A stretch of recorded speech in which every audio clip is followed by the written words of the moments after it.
Welcome to Gooseberry's Science and Education videos. I'm absolutely thrilled you're joining me and our little orange gooseberry character for this explainer. Today, we're going to take the quintessential Paris travel guide and transform it into an incredibly structured journey. We're talking about traveling from the city's highest, most glamorous peaks straight down to its practical cobblestone streets. Okay, here is our agenda. We have 5 key sections: the Parisian masterpieces, iconic walks and neighborhoods, family fun and events, smart budget travel tips, and finally, staying safe and savvy. Let's dive right in. Section 1. The Parisian masterpieces, monuments that define a city. I mean, you really can't talk about Paris without talking about the sheer scale of the Eiffel Tower, right? It's literally staggering. What's wild is that it was originally built just as a temporary structure for the 1889 Universal Exhibition. Fast forward to today, and it pulls in a whopping 6 million visitors a year. Heading to the top to gaze out over the sparkling waters of the Seine is just the undeniable highlight of any first-time visit. And, Paris is truly a city of stunning contrasts. On one hand, you have the modern glass pyramid of the Louvre. It used to be France's largest royal palace, and now it's the biggest museum in the whole world. Then, on the flip side, you have the awe-inspiring 14th century Gothic mastery of Notre-Dame. It is so central to the city's identity that literally every distance from Paris is measured from a tiny point right outside its front doors. How cool is that? Section 2. Iconic walks and neighborhoods, the local experience. So, picture yourself taking a stroll down the legendary Avenue des Champs-Élysées. Sure, we all know it as this ultra-fashionable thoroughfare packed with international flagship stores, but its historic roots are actually super deep. Way back in 1667, the royal gardener André Leonardo planted this gorgeous arbor of chestnut trees, extending straight out from the Tuileries Gardens. Today, it remains an absolutely essential Parisian experience. Now, if you want to experience a proper lazy Parisian Sunday, you've got to check out the bouquinistes along the left bank. These are those iconic green secondhand bookstalls lining the riverside quays of the Latin Quarter, and they've literally been there for centuries. You'll mostly find French books alongside a fantastic treasure trove of vintage prints and postcards. It's just the perfect way to spend an afternoon. And hey, when you need a little break from all the heavy sightseeing, you can easily escape into some of the city's stunning parks, like the aristocratic Jardin des Tuileries. Actually, fun fact about this place. Right before the French Revolution, this park was the absolute premier spot for the aristocracy to strut their stuff and show off all their latest fashions. Section 3. Family fun and events, engaging all ages. If you're traveling with kids, you're definitely going to want to skip that typical museum fatigue and hit up these rapid-fire highlights instead.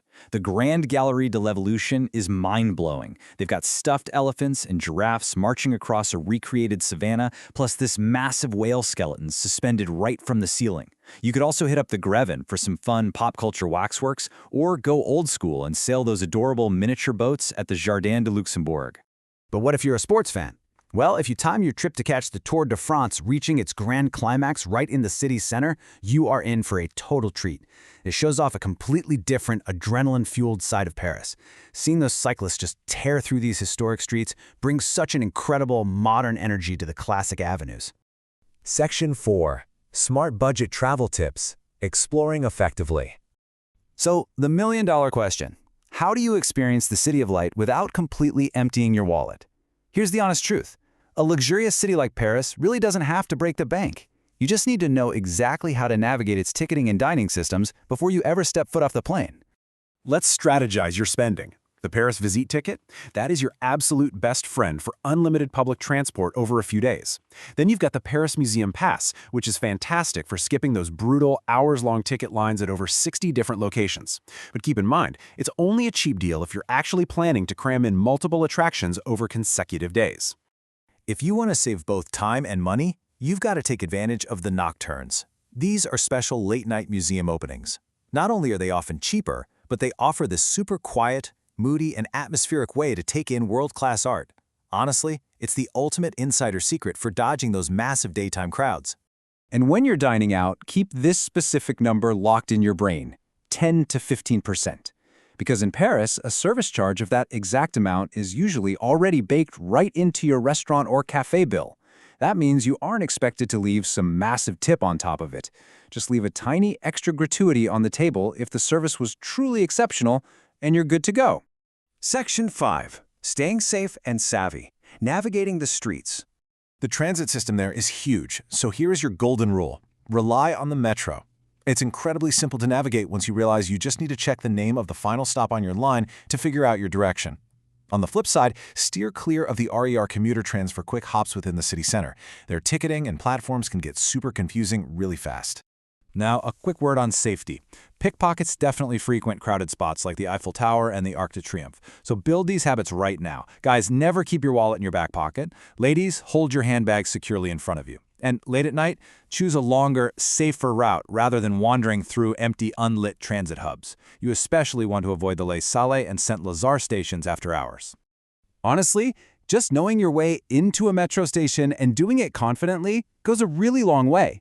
It makes you look significantly more like a local Parisian and much less like an easy target. Walking with a sense of purpose is absolutely your best defense. So, ultimately, what is your biggest takeaway from this explainer? Well, Paris is without a doubt a city of grandeur and glamour, but mastering its practical, street-level rhythms is what truly unlocks its magic. Are you ready to balance those sky-high romantic dreams with the boots-on-the-ground reality it takes to truly experience it like a local? Thank you so much for watching, and please like and subscribe if you enjoy the content.